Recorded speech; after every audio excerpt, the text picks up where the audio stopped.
depois do almoço, dá soninho. A gente costuma dizer que esse soninho, eu não sei como vocês chamam esse sono depois do almoço. Cochilo, é? Lá no Rio chama lombeira. Mas normalmente a gente chama depressão pós-prato. Se alguém tiver um ataque dessa depressão, levanta um pouquinho, anda um pouquinho, mas não seja vencido por ela, porque todos os dias tem prato. Então, um dia ou outro, você pode cair na depressão. Mas vamos parar. Vamos abrir nossas Bíblias no livro do profeta Ageu. Nós estamos nos dirigindo para abrir os nossos olhos para o tempo em que nós estamos vivendo. O profeta Ageu é um dos profetas pós-exílicos. Então, ele vai chamar a atenção aqui de um assunto que tem a ver conosco hoje. Está escrito aqui no capítulo 1 de Ageu. No 2º ano do rei Dário, no 6º mês, no 1º dia do mês, veio a palavra do Senhor por intermédio do profeta Ageu a Zorobabel, filho de Salatiel, governador de Judá, e a Josué, filho de Josadaque, o sumo sacerdote, dizendo: assim fala o Senhor dos exércitos, este povo diz, não veio ainda o tempo em que a casa do Senhor deve ser edificada. Veio, pois, a palavra do Senhor por intermédio do profeta Ageu, dizendo: acaso é tempo de habitardes em casas apaineladas, enquanto esta casa permanece em ruínas? Ora, pois, assim diz o Senhor dos exércitos: considerai o vosso passado. Tendes semeado muito e recolhido pouco, comeis, mas não chega para fartar-vos, bebeis, mas não dá para saciar-vos, vestivos, mas ninguém se aquece, e o que recebe salário, recebe-o para pô-lo num saquetel furado. Assim diz o Senhor dos exércitos: considerai o vosso passado. Subi ao monte, trazei madeira e edificai a casa. Dela me agradarei e serei glorificado, diz o Senhor. Amém. O povo veio da escravidão que era da Babilônia, mas agora, como nós falamos ontem, o Império Medo-Persa derrubou o Império Babilônico. Então, agora, o imperador é Dário, porque depois vem Ciro, e Ciro era sobrinho de Dário. Então, eles recebem, porque o Império Medo-Persa, Dário, tentou fazer uma política de boa vizinhança, agradar todos os povos. Então, porque todas as nações que eram escravas de Babilônia, quando o Império Medo-Persa toma, eles tentam ser bonzinhos com essas nações. Um exemplo é o que eles fizeram com Israel. Eles deram permissão para os escravos hebreus retornarem a Israel e ainda para construírem o templo do seu Deus. Foi quando Esdras vai com a primeira leva de judeus de volta para Jerusalém. Aqui, eles já estão na sua terra. Eles estão lá. E vem a palavra de Deus por intermédio de Ageu, mas não veio direto para o povo. Veio para as autoridades. Zorobabel era o governador de Judá. E Josué era o sumo sacerdote. Aqui Deus vai se dirigir à autoridade governamental, estatal, e à autoridade espiritual. E Deus se queixa para eles. Olha, este povo diz, não veio ainda o tempo em que a casa do Senhor seja edificada. O povo pode não ter dito verbalmente, mas a atitude do povo, o modo como o povo estava se comportando, estava expressando isso, porque nós sabemos que na comunicação, tanto a comunicação verbal é importante, quanto a comunicação não verbal. Às vezes você não precisa abrir a boca para falar, mas os seus gestos, a sua atitude falam muito alto. O silêncio grita. Existe um salmo, Salmo 19, que eu digo que é o salmo da comunicação não verbal, onde está escrito: os céus proclamam a glória de Deus, o firmamento anuncia a obra de suas mãos. Um dia discursa ao outro dia, uma noite revela conhecimento, outra noite deles não se ouve nenhum som. No entanto, suas palavras se fazem ouvir até os confins da terra. Está vendo? Sem abrir a boca, sem falar, as suas palavras, quer dizer, só com sua comunicação é ouvida. Aqui, o povo de Israel tem uma atitude que expressa desprezo, desmazelo pela casa de Deus. E Deus se queixa para a liderança. Esse povo diz, não veio ainda o tempo em que a casa do Senhor deve ser edificada. Mas Deus diz assim, mas acaso é tempo de habitardes em casas apaineladas, enquanto esta casa permanece em ruínas? Pois, considerai o vosso passado. Quer dizer, Deus está falando com autoridade e diz, não é tempo para edificar a minha casa, mas vocês, as autoridades, têm suas casas muito bem edificadas. O tempo para vocês é esse, para a minha casa fica para depois. Aqui Deus está falando muito de prioridades a respeito do tempo. Então Deus chama a nós a esta palavra para nós olharmos um pouco para trás e ver como eram as coisas. Ele diz ao povo, considerai o vosso passado. Porque quando o povo de Israel voltou do cativeiro da Babilônia, eles foram prósperos.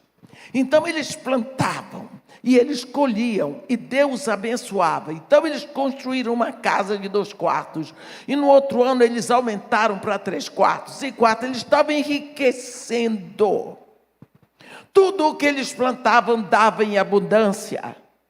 Tudo o que semeavam era uma bênção. Deus mandava a chuva na medida certa, o calor do sol na medida certa. Mas o povo se acostumou com isso e a casa de Deus estava em ruínas. Eles não queriam saber, isso a gente deixa para depois. Isso é depois, o tempo vai chegar. Não veio o tempo ainda. Deus diz, para pensar, considerai o vosso passado. Tendes semeado muito e recolhido pouco. Viu que as coisas mudaram? No início vocês semeavam pouco e colhiam muito. Vocês viram que eu fui retendo a bênção? Comeis, mas não chega para fartar-vos. Bebeis, mas não dá para saciar-vos. Vestivos, mas ninguém se aquece. E o que recebe salário, recebe-o para pô-lo num sactel furado. Viu? Vocês não observaram que as coisas foram piorando? Porque a nossa tendência é a seguinte: gente, eu não posso fazer as coisas para a igreja, ou para as missões, ou para nada disso, porque está muito apertado. Está muito apertado. E quantas vezes nós pedimos a Deus que nos dê dinheiro para nós investirmos em missões? Deus diz assim: se fores fiel no pouco, sobre o muito te colocarei. Você já viu milionário investindo tudo que tem em missões? Não, quem investe é pobre. Normalmente. Olha que o povo está deixando a casa de Deus para depois. E Deus está dizendo: olha, eu fui retirando a bênção, pouco a pouco. Vocês ainda comem, ainda bebem, ainda se vestem, ainda recebem salário, mas é tudo muito regrado. Por quê? Porque vocês estão em prioridades erradas. Jesus um dia abre a boca e diz: busca primeiro o reino de Deus e a sua justiça. Consequência, todas essas outras coisas te serão acrescentadas. E Deus diz: para pensar um pouco, vê se não foi piorando. Tome providência, suba ao monte, traga madeira, edificai a casa. Dela me agradarei, nela serei glorificado, diz o Senhor. Esperaste muito, e eis que veio a ser pouco. E esse pouco, quando o trouxeste para casa, eu com um assopro o dissipei. Porque, diz o Senhor dos Exércitos, por causa da minha casa, que permanece em ruínas, ao passo que cada um de vós corre por causa da sua própria casa. Por isso, os céus sobre vós retêm o seu orvalho e a terra os seus frutos. Fiz vir a seca sobre a terra e sobre os montes, sobre o cereal, sobre o vinho, sobre o azeite, sobre o que a terra produz, como também sobre os homens, sobre os animais e sobre todo o trabalho das vossas mãos. Vamos ver um pouquinho sobre isso. Quando nós sabemos que há um templo em nós para edificarmos, desde o dia em que Deus fez o homem, Ele criou o homem para Ele. Deus construiu um jardim, colocou o homem lá, todos os dias, pela viração do dia, Ele ia lá. Parece que era o momento do culto. Adão e Eva se abasteciam em Deus. E quando Deus ia embora, ali havia uma expectativa profunda e contínua pela próxima visita. Até o dia que Deus chegou lá e não tinha mais ninguém esperando por Ele. Você acha que Deus é Deus de desistir? A palavra de Deus diz em Jó: bem sei que tudo podes e que nenhum dos teus planos pode ser frustrado. Deus fez o homem para Ele, o homem é dele e será assim, porque Deus não desiste. Então, Deus vai começar um trabalho com o homem, começando do zero, mas nós vemos uma explosão disso, bem forte, em Êxodo no capítulo 25, quando Deus fala com Moisés assim: Moisés, fala ao povo de Israel que me traga a oferta. Esta é a oferta que dele receberei: ouro, prata e bronze, estofa azul e púrpura e carmesim, e peles de animal marinho, de animais marinhos e pelos de cabra. ele dá uma lista para Moisés e no final ele diz: e me construirão um santuário para que eu possa habitar no meio deles. Para que eu possa habitar no meio deles. Você está vendo o grito de Deus? Eu quero habitar no meio deles. Não foi o povo que queria que Deus habitasse no meio deles. O povo só queria as benesses de Deus, como nós também. Mas Deus, isso é uma expressão como se Deus tivesse saudade do convívio com os homens de forma mais íntima. Vou citar um outro trecho. Lembra, no capítulo 18 de Gênesis, quando Deus chega na tenda de Abraão, a Bíblia diz, Abraão estava sentado à entrada da sua tenda, nos carvalhais de Manre, no maior calor do dia. Para começar, por que Abraão estava do lado de fora? Não podia entrar, tudo bem, não vou entrar nesse mérito agora. Quando ele levanta os olhos, ele vê 3 homens, Deus com 2 anjos. Tudo vai acontecer ali.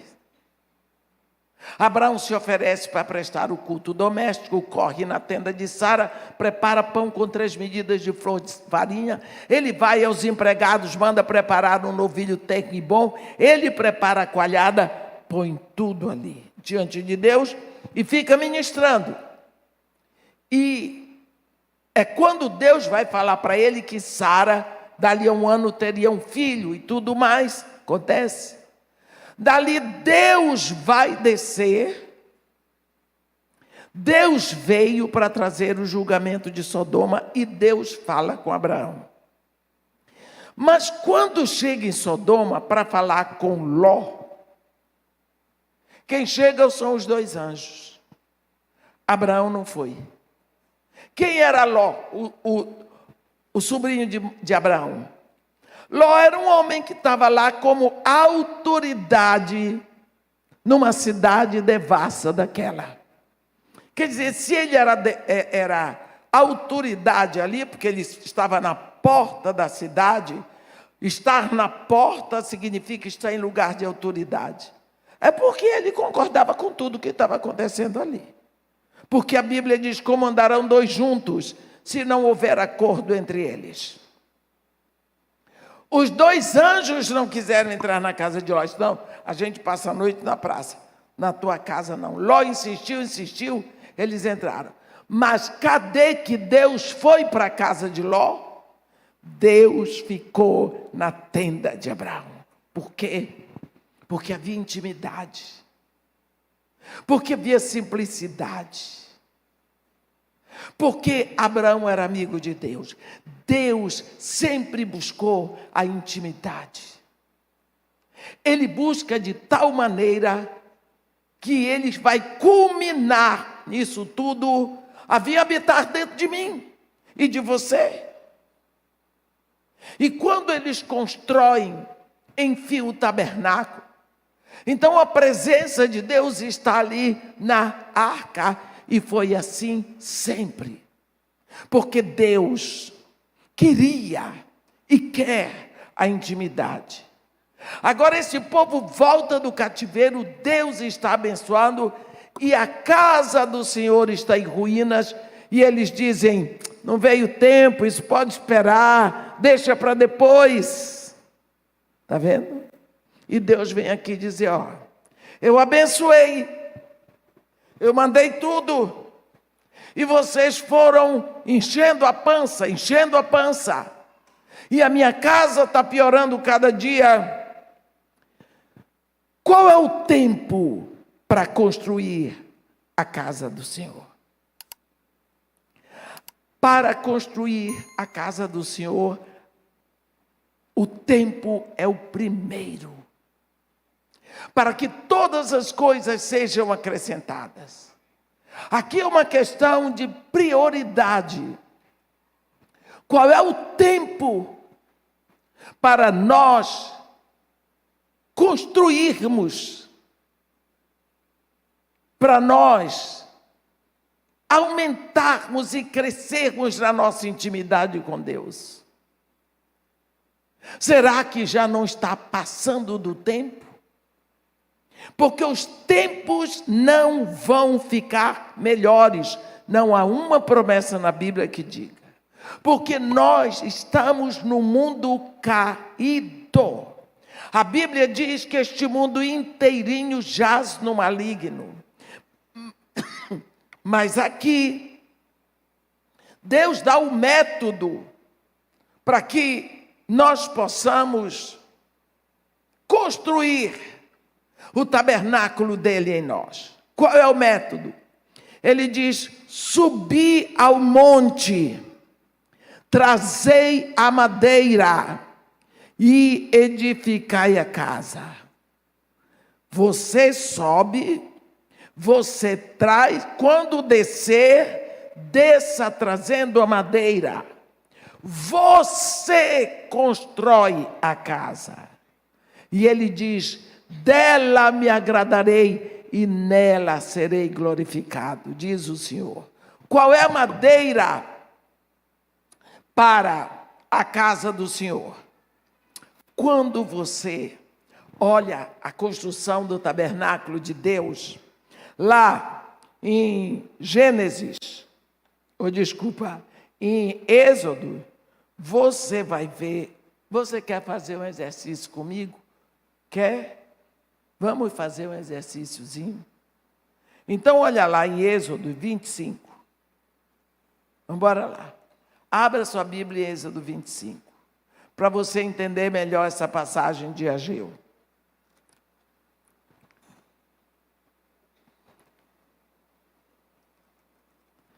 Olha, Êxodo 25. Disse o Senhor a Moisés: fala aos filhos de Israel que me tragam oferta.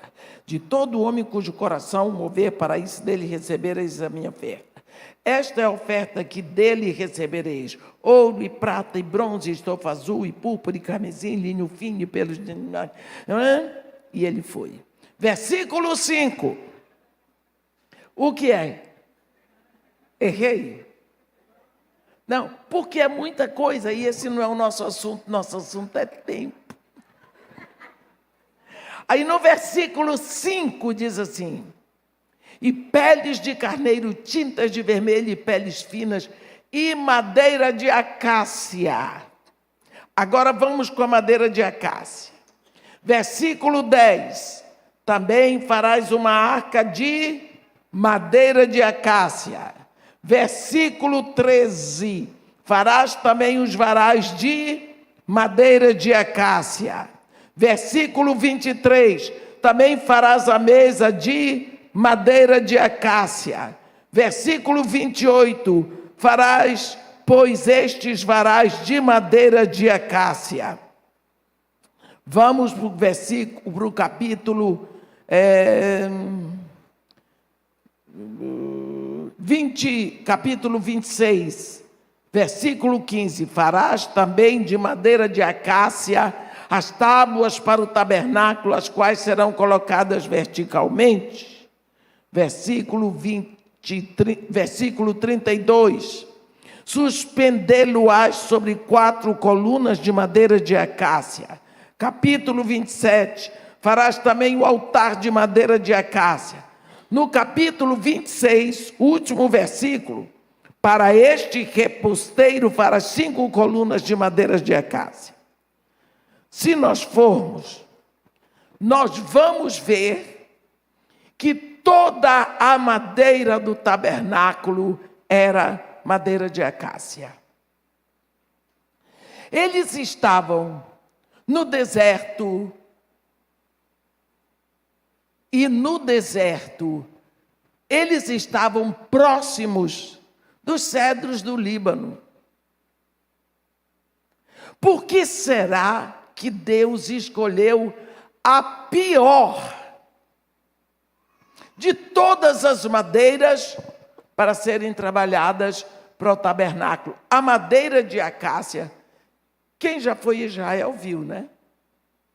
Você sabe o que é cipó? Pensa um cipó grosso, cheio de espinho, que vai daqui e dali. Ela é mais ou menos isso. Quem pensaria em tirar tábuas para fazer mesa, para fazer paredes, varais de madeira de acácia? Só Deus. Só Deus. Por quê? Para que trabalhasse a madeira de acácia, Deus mandou Moisés chamar a Bezalel e a Oliabe, e deu para eles o dom do Espírito para que eles pudessem trabalhar a madeira de acácia. Primeiro trabalho da madeira de acácia, na madeira de acácia, que você tem que fazer. Se você quer construir uma mesa com a tábua de uma árvore que tem no seu quintal, você vai primeiro cortar a árvore, né? Quando você corta a árvore morre para a natureza dela. Nunca mais ela será uma árvore. Ela vai ser preparada para ser madeira de alguma coisa. Então, quando Bezalel e a Oliabe cortavam o arbusto da acácia, a acácia morria para a sua natureza de deserto. E agora o objetivo era brilhar no santuário de Deus. Mas para isso eles tinham que fazer um trabalho muito grande. Eles tinham que tirar os espinhos, cortar em tábuas, tirar os nós, preencher o lugar do nó com outro pedaço de madeira. E depois que estava tudo arrumado, eles tinham que lixar, primeiro com lixa grossa, e depois com uma lixa mais fina, para depois receber o ouro. A madeira de acácia representa a nossa natureza. Para que nós sejamos santuários de Deus, nós precisamos, olha lá, ó. Gostou? Lá a madeira de acácia. Bonitinha, né? Agora, quando você vê isso no deserto, aqueles arbustozinhos todo assim, cheia de espinho. É assim que é a sua natureza, a minha também. Queria que fosse só a sua. Aí, essa madeira representa a minha natureza. Por isso que eu primeiro sou cortada, tirada do mundo. A Bíblia diz que Deus nos transportou do império de trevas para o reino do Filho do seu amor. Então eu sou cortada da minha natureza mundana. E eu sou transportada, aí Deus me dá o Espírito. E agora esse Espírito em mim, ele vai começar a tirar os espinhos. Dói. Depois, ele vai começar a serrar as tábuas. Dói. Depois ele vai começar a tirar os nós. Ele vai tirando o nó e vai botando dons. Depois que está tudo arrumadinho, aí vem a lixa grossa. Pode ser sua sogra, sua nora, seu filho, seu marido. Lixa. Por isso que Jesus Cristo diz: ama o teu inimigo, ele está te lixando. Ora pelo que te persegue, ele está lixando você para receber o ouro. Depois está tudo lixado com a lixa grossa, vem a lixa fina. Dizem que esta é mais difícil, que ela vai nos lugares onde a lixa grossa não chegou. E assim a nossa vida é um preparo total. Agora, quando Deus fala aqui em Ageu, ele diz: subi ao monte. e trazei a madeira, quer dizer, aparte-se de tudo. E quando voltar de lá, traga o seu coração.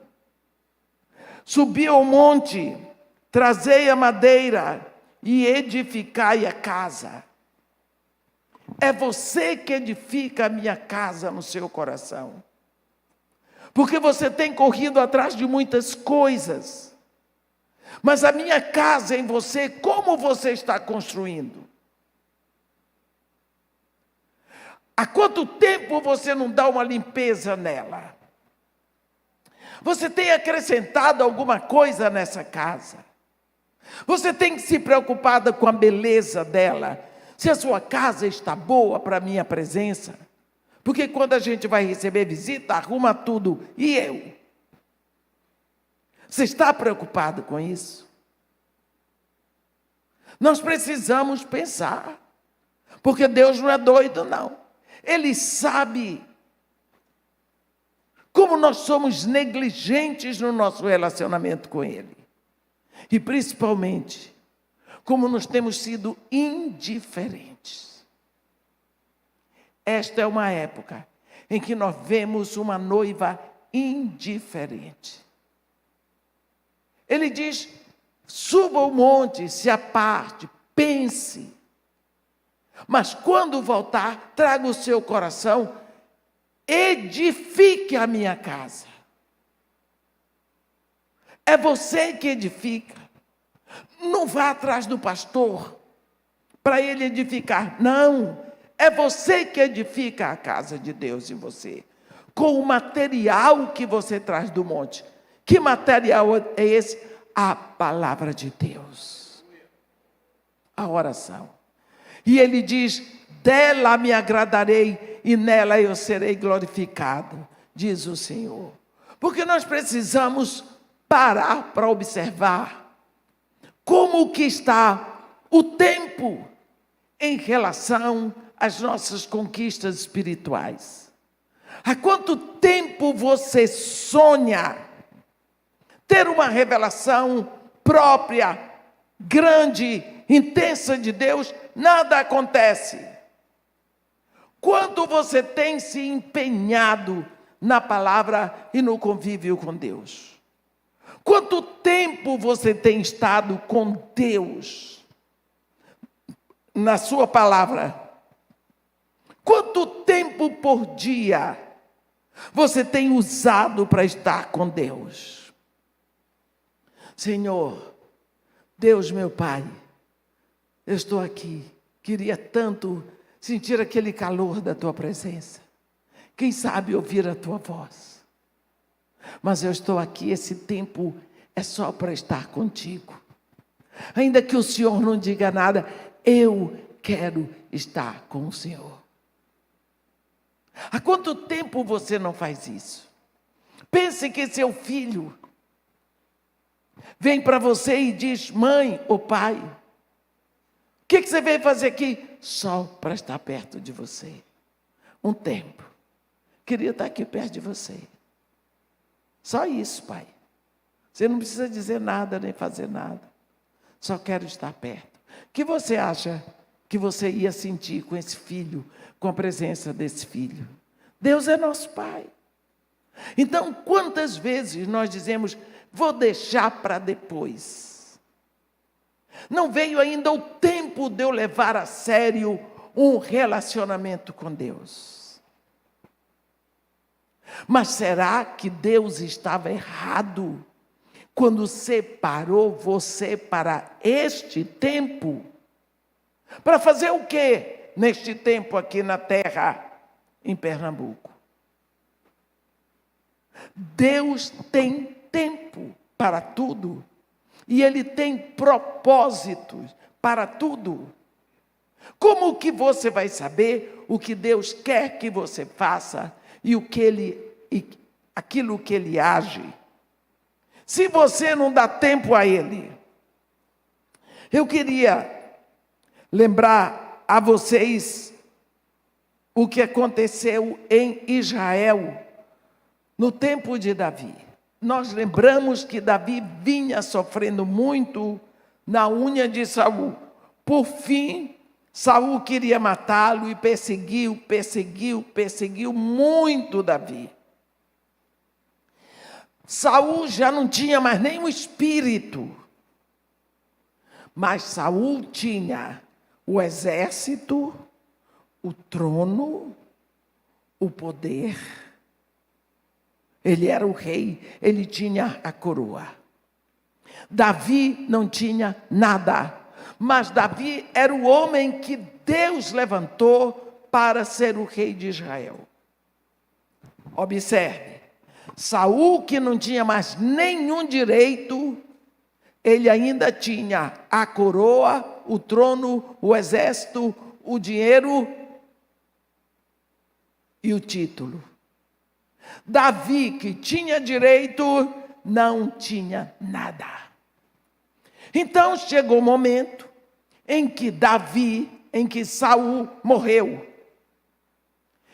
E Davi estava por lá, defendendo Israel daqui e dali. Ficou um tempo ele defendendo Israel, mas ele não era rei. O povo não deixava. Primeiro os jovens aceitaram, mas foi difícil ele ser aceito pelos anciãos de Israel. Então ele ficava defendendo, porque Israel estava sem rei, até que uns homens resolveram: Davi precisa de um exército, porque ele está defendendo a nação dos inimigos que estão em nossa volta. Então ele precisa de exército. Então começaram a se agitar. E no capítulo 12 de 1 Crônicas, eles foram tirando de cada tribo uns homens para formar um exército para Davi. No capítulo 12, no versículo 23, está escrito assim: ora, este é o número dos homens armados para a peleja que vieram a Davi em Hebrom para lhe transferirem o reino de Saul, segundo a palavra do Senhor. Dos filhos de Judá, que traziam escudo e lança, 6.800 armados para a peleja. Dos filhos de Simeão, eles foram dando o número pelas tribos. Mas quando chega no versículo 32, tem algo que eu gostaria de chamar a atenção. Diz assim: dos filhos de Issacar, conhecedores da época, para saberem o que Israel devia fazer, 200 chefes e todos os seus irmãos sob suas ordens. Vamos ver esses filhos de Issacar. A Bíblia diz que eles eram conhecedores da sua época, para saberem o que Israel devia fazer. Você pensa, isso é dito dos filhos de Issacar, não é dito das outras tribos. Parece que esses filhos de Issacar eram homens atualizados. Eles conheciam a situação política, social. Eles conheciam, eles estavam abertos para tudo o que estava acontecendo no mundo. Então eles sabiam, é hora de levantar um exército para Davi ser rei de Israel. Eles conheciam a época em que eles estavam vivendo. Quantas vezes nós estamos hoje, filhos de Deus, conhecendo as fofocas do TikTok? Nós sabemos as fofocas do Fuxico Gospel. Nós conhecemos tantas coisas gospel. Mas que tempo é esse que nós estamos vivendo? É um tempo tão ruim, tão difícil, que nós dizemos que ainda não veio o tempo para se construir a casa de Deus em nosso coração.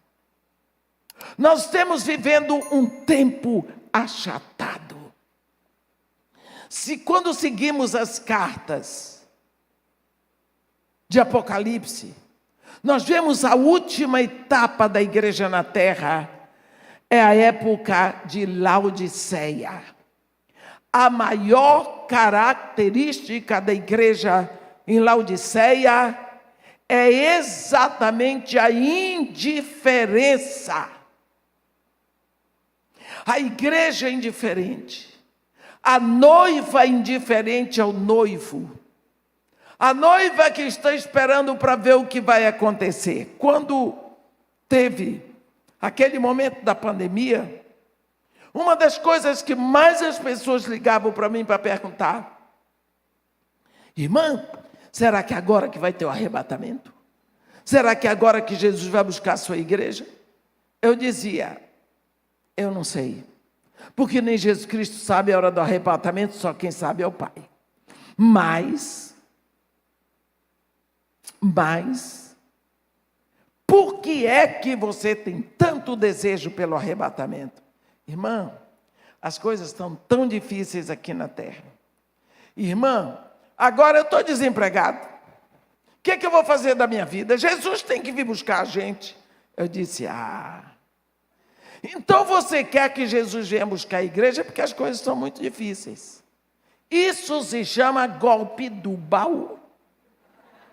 Porque eu quero logo casar com fulano, porque aqui do jeito que eu estou solteiro na casa do meu pai, eu não tenho emprego, eu não tenho dinheiro, não tenho nada. Se eu vou casar e o marido vai me sustentar, isso é golpe do baú. Eu estou casando por interesse. Grande maioria das pessoas me telefonava interessando que Jesus viesse buscar a igreja para ficar numa boa, porque tem gente que ainda pensa que lá no céu vai ficar deitado numa rede. Conhece aquela música?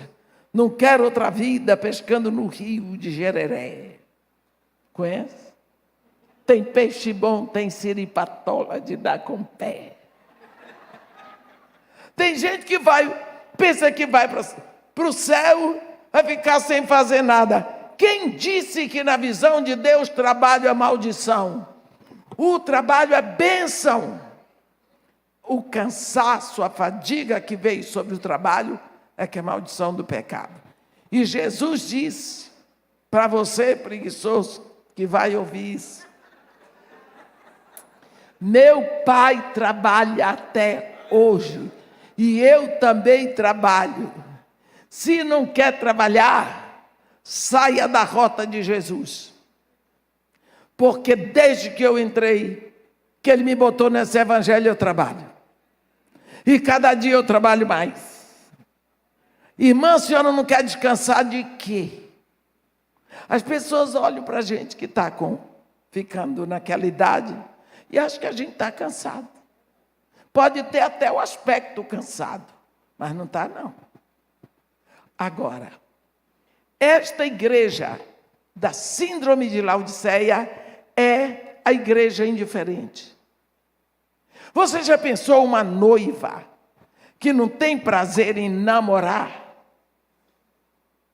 E qual é o nosso namoro com Jesus? Ele diz: se me amais, cumprireis os meus mandamentos. Só isso. Quantas vezes nós nos enganamos, porque achamos que estamos, eu todos os dias, eu peço a Deus para vir buscar a gente.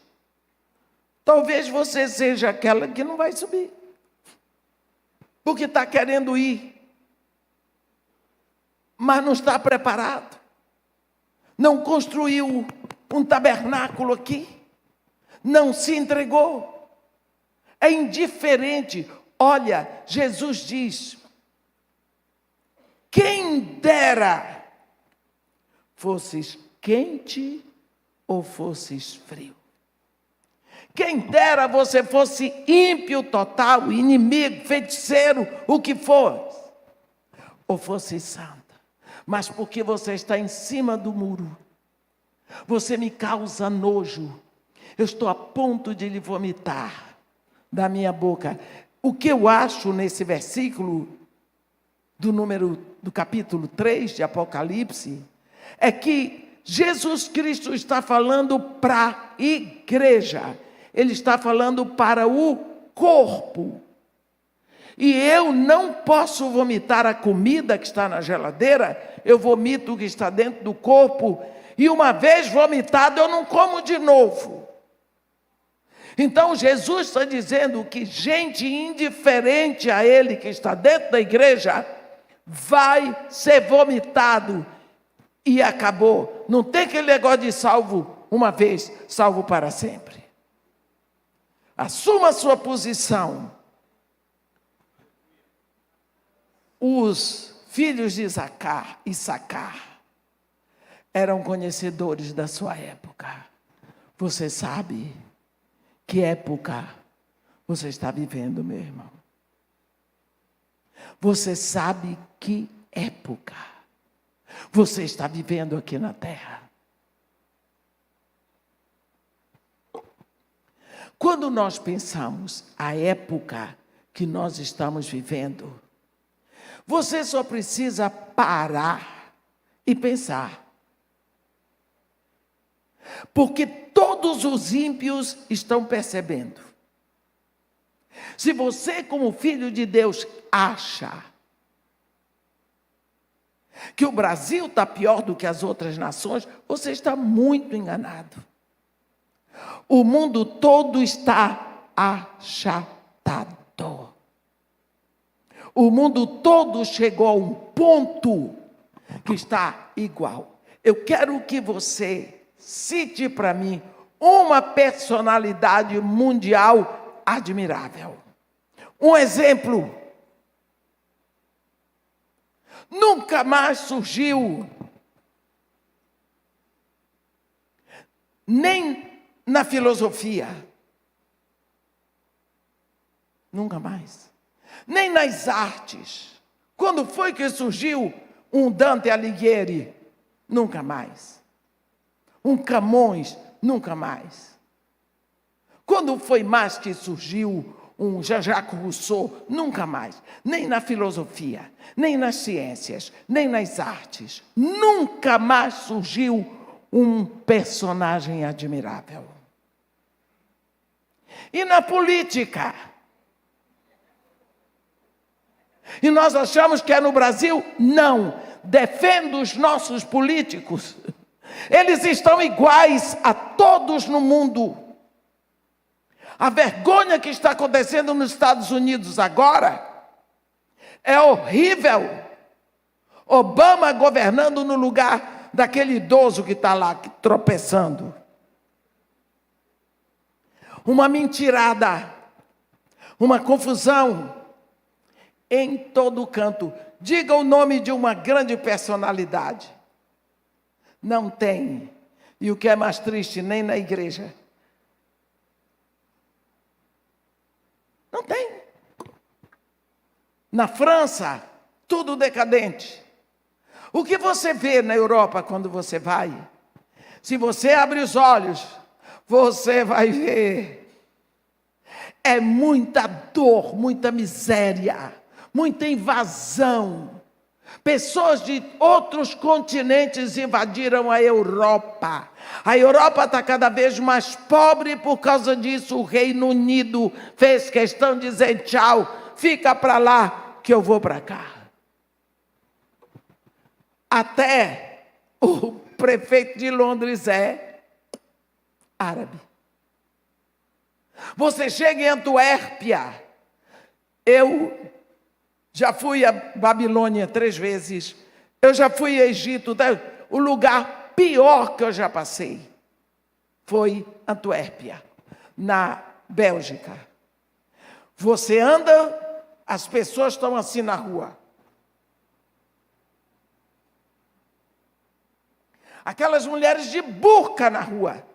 As pessoas aborrecidas, insatisfeitas, oprimidas. Chega na porta da igreja, o filho do pastor está batendo na amante do pastor. igreja, tentando se firmar ali. Que coisa horrível! Você vai na Itália, é a mesma coisa. Na França, na Alemanha, na Inglaterra, Europa. Única igreja que cresce na Europa, a igreja dos ciganos em Portugal. Você chega no Brasil, você chega no sul, você vê só preto. Quem? Os haitianos tomaram conta. Você vai para o Acre, haitianos. Você vai para ali tem Roraima.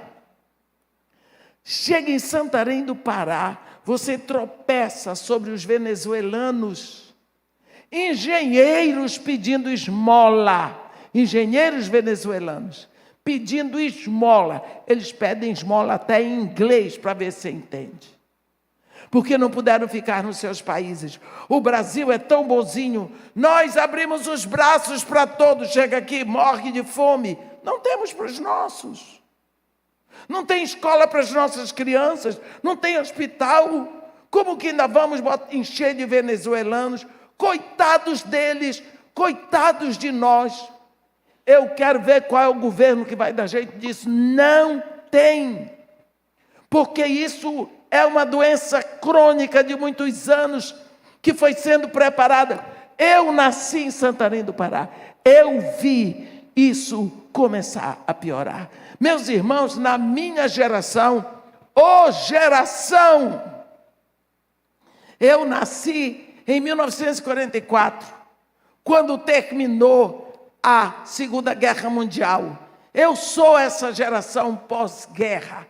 Eu vi tudo começar a piorar e a decair. Foi quando veio Juventude Transviada, Beatles, Holy Golly, Amor Livre. Tudo isso, essa exacerbação do desrespeito, da imoralidade, essa adoração ao que não vale nada, os valores todos decaindo, desrespeito, desonra, tudo isso é na minha geração. Cocaína, maconha, heroína, crack, tudo isso aconteceu depois que eu nasci. Eu estou falando porque seguramente eu sou a pessoa de todo mundo aqui que nasceu primeiro. O mundo está numa decadência total, porque o mundo é mundo caído. Sabe quando começaram os últimos tempos? Quando veio o Espírito Santo. Eu provo para você aqui na Bíblia, na palavra de Deus. Minha palavra não serve nada, mas o que está escrito, está escrito. O mundo começou a derrocada maior. Sabe? Quando você solta uma pedra no pico de uma montanha, ela vem aí, ela vai pegando força. É isso que está acontecendo com o mundo. E Deus não prometeu salvação para o mundo. Dentro do mundo, Ele mandou seu Filho para salvar homens, seres humanos. Vai piorando tudo. A terra toda está sob maldição. Deus disse: Adão, por tua causa, amaldiçoada é toda a terra, todos os animais, todos os vegetais, todos os minerais, o homem. Está tudo sob maldição. E Deus está querendo que chegue o momento que Ele estabeleceu para Ele resgatar a igreja.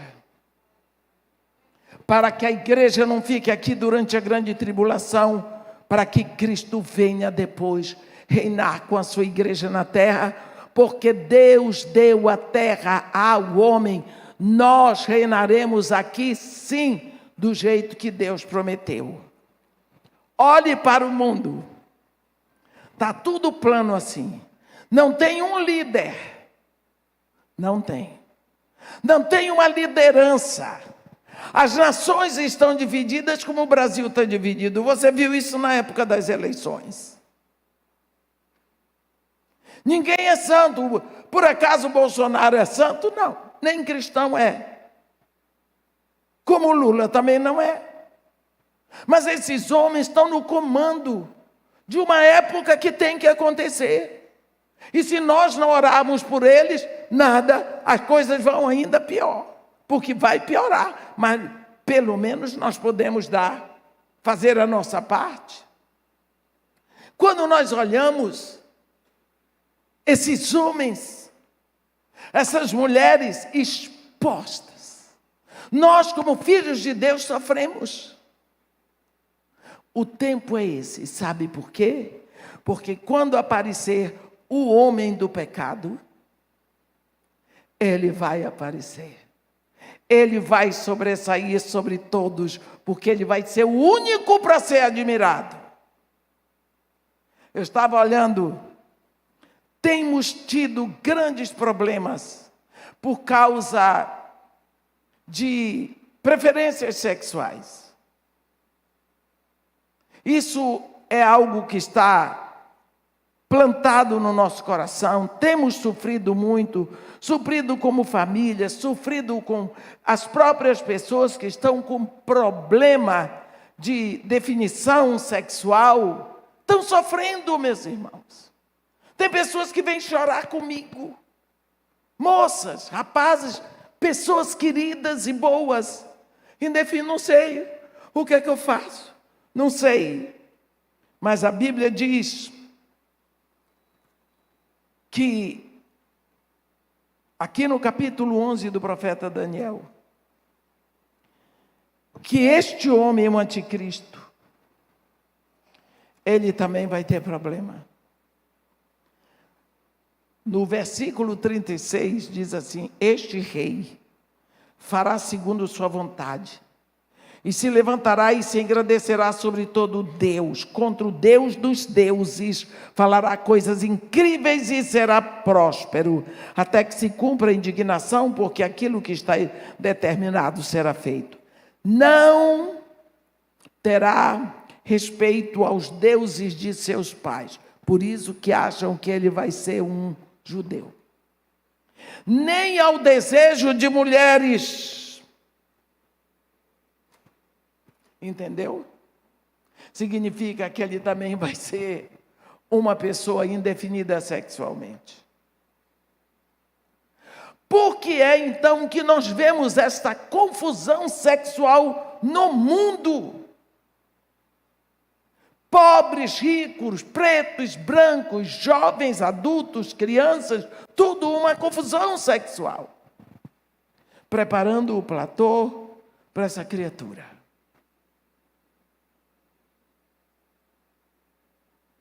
O ramo da imoralidade sexual chegou a um ponto que a gente não está perplexo e não pode fazer nada.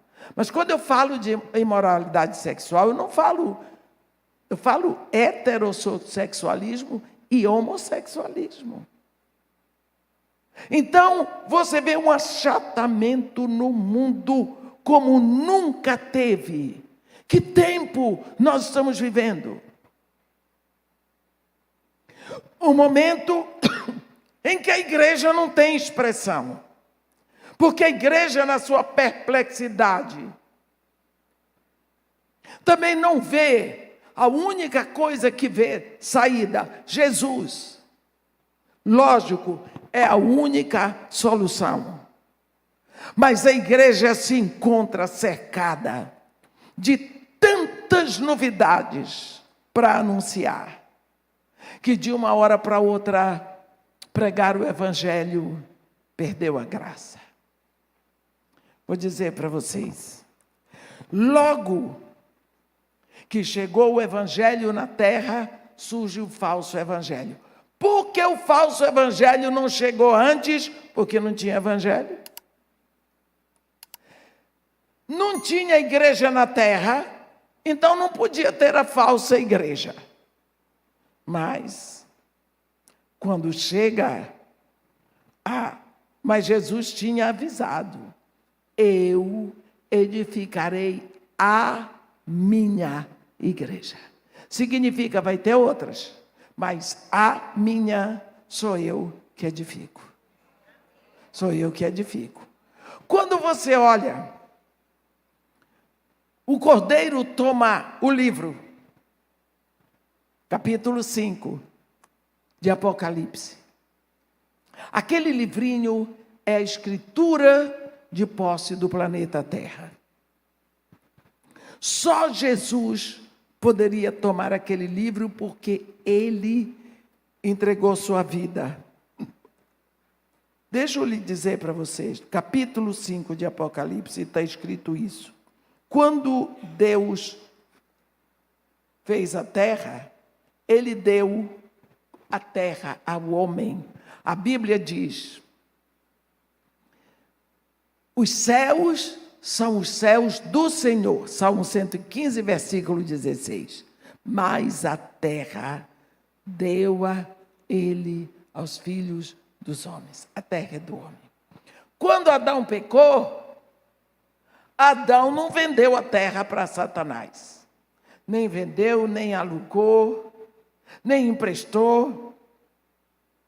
Adão não negociou com o diabo. Tanto que o diabo nem falou com Adão. A conversa de Adão foi com Eva. Adão pecou de cara limpa. Eva foi tentada. Então, o homem não negociou com o diabo. Então, Satanás não pode se apossar da terra. A autoridade da terra, que é do homem, agora o homem morreu, ela volta para Deus. Então, esse livrinho, na mão de Deus, no capítulo 4 de Apocalipse, significa a autoridade do planeta Terra.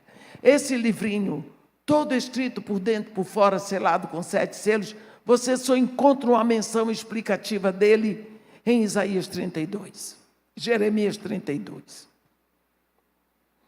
O cordeiro toma o livro.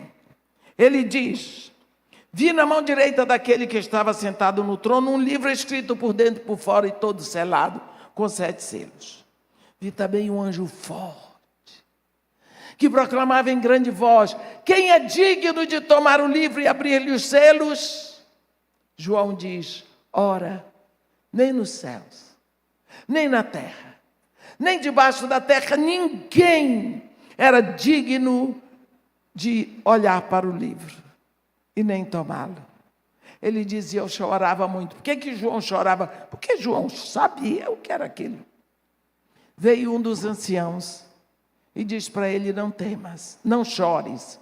Eis que o leão da tribo de Judá, a raiz de Davi, venceu para tomar o livro e abrir-lhe os selos. Ele olhou. Quando ele olha para o trono, em pé, diante do trono e dos seres viventes, estava lá um cordeiro, como tinha sido morto. Ele veio, tomou o livro para abrir-lhe os selos, e quando tomou o livro, os 4 seres viventes e os 24 anciãos prostraram-se diante do cordeiro, tendo cada um deles uma harpa e taças de ouro, cheias de incenso, que são as orações dos santos. Olhe quem vai entrar em ação. Os anciãos estavam com taças cheias das suas orações, das minhas, porque os santos são aqueles que se renderam a Jesus Cristo e receberam o Espírito Santo. A Bíblia não nos dá nenhuma autoridade para dizer que santo é aquele que já morreu e está fazendo milagre. Não tem nada disso não, isso é invenção. Se faz milagre, então por que não ressuscita? E eles, olha, o que é que eles vão proclamar? Digno és para o Cordeiro, adorando o Cordeiro, de tomar o livro e de abrir-lhe os selos, porque foste morto e com teu sangue compraste para Deus os que procedem de toda tribo, língua, povo e nação, e para o nosso Deus os constituirei nos sacerdotes, e reinarão sobre a terra. Olhe porque é que Jesus, o Cordeiro, tem autoridade para tomar o documento do planeta, abrir, ler, fazer o que quiser, porque ele foi morto. Deus criou o homem na terra para tomar esse livrinho. Esse é o livrinho que vai descer todo aberto no capítulo 10, mas deixa eu dizer. Pronto. O Cordeiro está com o livro na mão, mas vai abrir. É dele. Abrir a porta da casa é para quem tem autoridade sobre a casa. Ele vai começar a abrir. Quando o Cordeiro abre o primeiro selo, o que é que vai saltar na frente? O ser vivente diz, vem! E aí João diz, vi. Então um cavalo branco, e o seu cavaleiro com um arco. Com um arco. Preste atenção. E foi-lhe dado uma coroa. E ele saiu vencendo e para vencer. Pense bem. Cavalo branco. Um cavaleiro. Com um arco na mão. Gente. Não era nem uma espada, é um arco. Guerreando com arco na mão. Pelo amor de Deus. Até eu com uma pedrada venço esse cavaleiro. Não é não? Uma pedrada. Ele tinha um arco. Mas ele vai ser coroado. Porque ele dá a impressão de guerreiro, a impressão de vitória. Isso é o falso evangelho. É um evangelho muito parecido com o evangelho de Jesus. Eles vão usar a Bíblia, eles vão tirar daqui parábolas, histórias e tudo entregar para o povo, mas a palavra, a espada do Espírito não vai não, porque o cavaleiro só tem o arco, só tem a aparência. Esse é o falso evangelho, que surge na hora que Jesus Cristo deixa o evangelho na terra, que vai formar a falsa igreja, que vai usar o nome de Jesus, vai usar tudo o que é possível e aproveitado da Bíblia, mas não é. A essência da palavra não vai ser entregue. Daí, por isso que eu estou dizendo para vocês, começou um novo tempo, últimos tempos, porque agora tem uma igreja verdadeira e uma igreja falsa. Tem um evangelho verdadeiro e um evangelho falso. Esse cavaleiro, ele fica na terra, ele está aí. Daqui a pouco, o segundo ser vivente diz, vem! E veio um cavalo vermelho, e a ele foi dada tirar a paz da terra para que os homens se matassem uns aos outros. O cavaleiro do falso evangelho continua. Agora o cavalo da guerra foi quando vieram as duas maiores guerras da humanidade. E eles continuam soltos. Por causa disso vem o terceiro cavaleiro, terceiro selo. Cavalo da fome. A Bíblia diz, e vi com a voz no meio dos 4 seres viventes que dizia, uma medida de trigo por 1 denário. 2 medidas de cevada por 1 denário. O que é isso? 1 denário é o salário de um dia de trabalho de um trabalhador. É uma diária. Um trabalhador trabalha o dia todo. No fim do dia ele recebe aquele denário. Ele pensa, vou comprar o meu pão. Ou vou comprar cevada para o meu cavalo.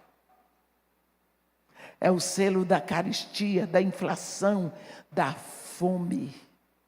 Oh. Eita, tenha tempo, meus irmãos, que a fome já é a segunda maior causa de morte no mundo. Mas não é aquela dorzinha de estômago que você sente lá pelo meio-dia, não.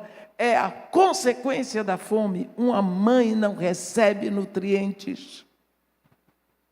Durante a gravidez, ela pare o filho com deficiência, que vai parir outro com mais deficiência. Eu vi, meus irmãos, eu vejo meninas de 12 anos, loucas com crack e com a cola, grávidas. Grávidas, o que é que vão parir? Fome. Essas crianças têm déficit de atenção, elas nem têm atenção. Não tem nada. Eles não têm nada para perder, eles atacam, eles matam. Não tem nada para perder nem para ganhar. Eles não têm sonhos, eles não têm visão. Não pode, porque isso está sendo roubado desde os antepassados dele. Tudo preparado. O quarto ser vivente chama vem. E vem o cavalo amarelo, que é o cavalo da morte. Aqui está escrito. Aqui está escrito. Um cavalo amarelo e o seu cavaleiro sendo este chamado morte. E o inferno o estava seguindo. É o único cavaleiro que tem nome.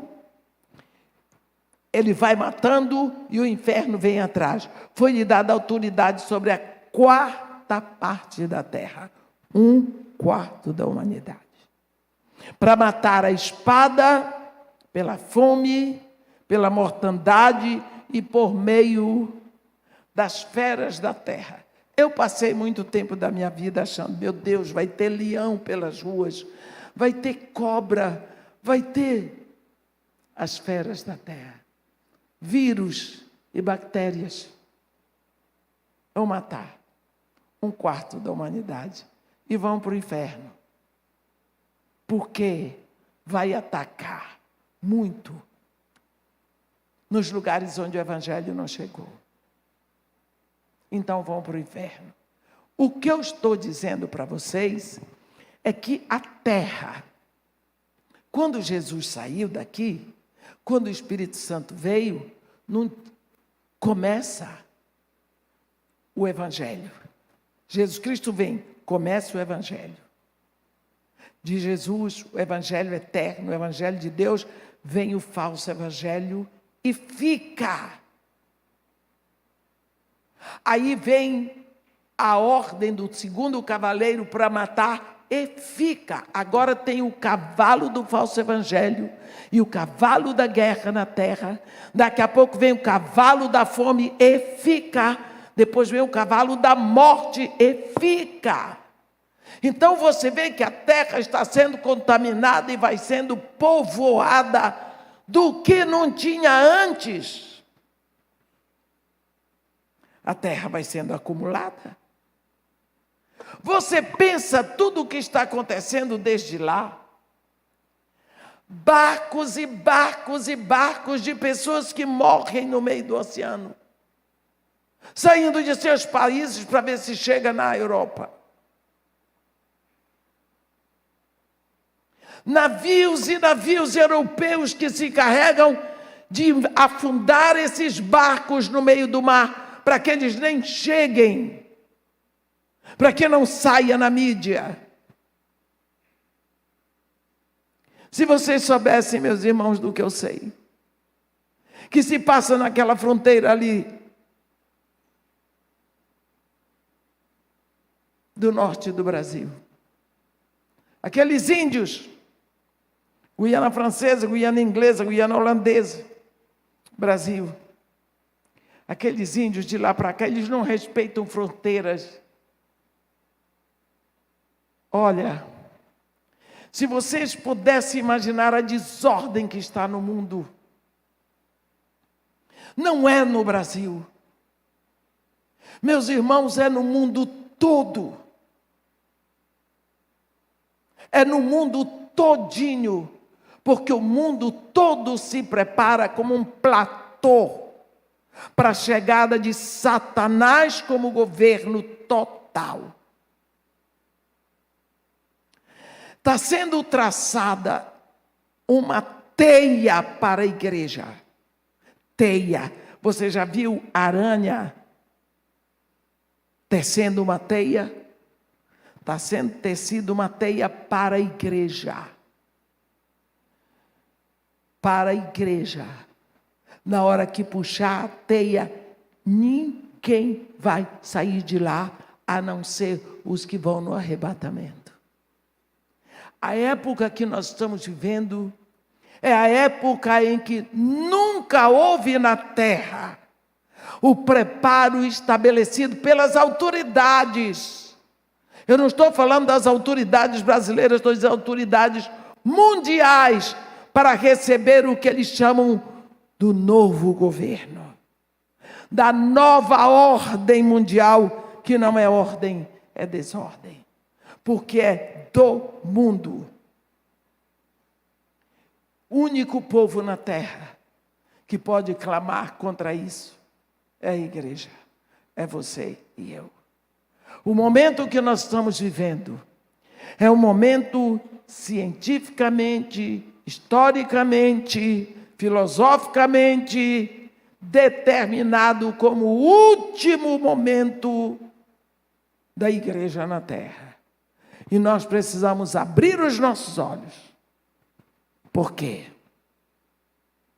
Nós precisamos saber que chegou o tempo em que a casa do Senhor não pode ser deixada para depois.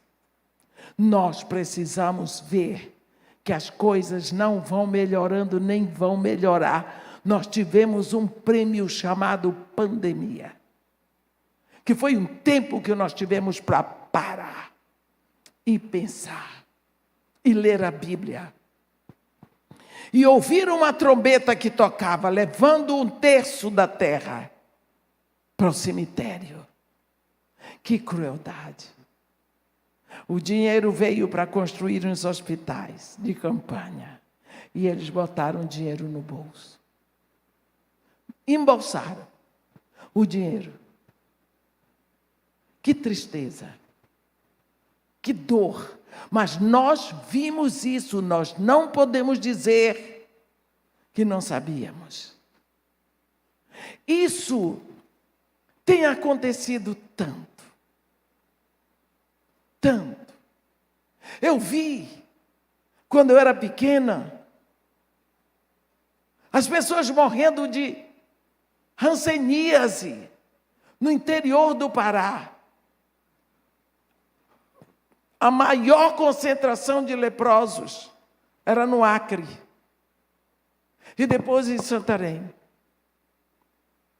O meu pai, que não era brasileiro, chegou, ficou horrorizado.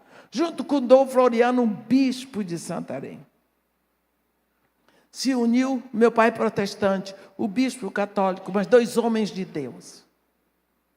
Quebraram as barreiras denominacionais para estender a mão para os leprosos. Construíram um barracão enorme no meio da floresta, coberto de palha. Um dia, era um padre que pegava os leprosos em fila para levar para o rio Tapajós, para tomarem banho. No outro dia era o papai. Quando os leprosos vinham passando, o povo ia fechando as janelas da casa, porque nem as janelas eles queriam que ficasse aberta. Leprosos. Aqui no sul, o governo não sabia. Você não pode dizer que é culpa do Lula, nem do Bolsonaro. Eles não eram nem nascidos, eu acho. Eu estou dizendo para vocês que não depende do homem. Essa é a época da desumanidade, da dor, da opressão, da crueldade. Eu trabalho com crianças numa favela. Eu sei o que se passa e eu não posso abrir a boca, senão no outro dia eu ou meu filho estamos mortos. Nós estamos vivendo a época em que tudo vai decaindo a tal ponto que nós não sabemos o que fazer. Nós estamos quietinhos na nossa casa, eu lhe digo, é tempo para construir a morada de Deus em nós. Aproveite, a Bíblia diz, buscai o Senhor enquanto se pode achar, invocai-o enquanto está perto. É tempo, você ainda pode, busque, ore, pense, bota a palavra para dentro, memorize essa palavra, se alimente dela, busque essa nutrição, porque vai chegar, daqui a pouco, o tempo em que nem isso você poderá fazer. O tempo vai ficando pior. Se você começar a parar para pensar, a palavra é considerai o vosso passado. Lembra como era quando você era pequeno? Que você era levado a obedecer. Que programas você via?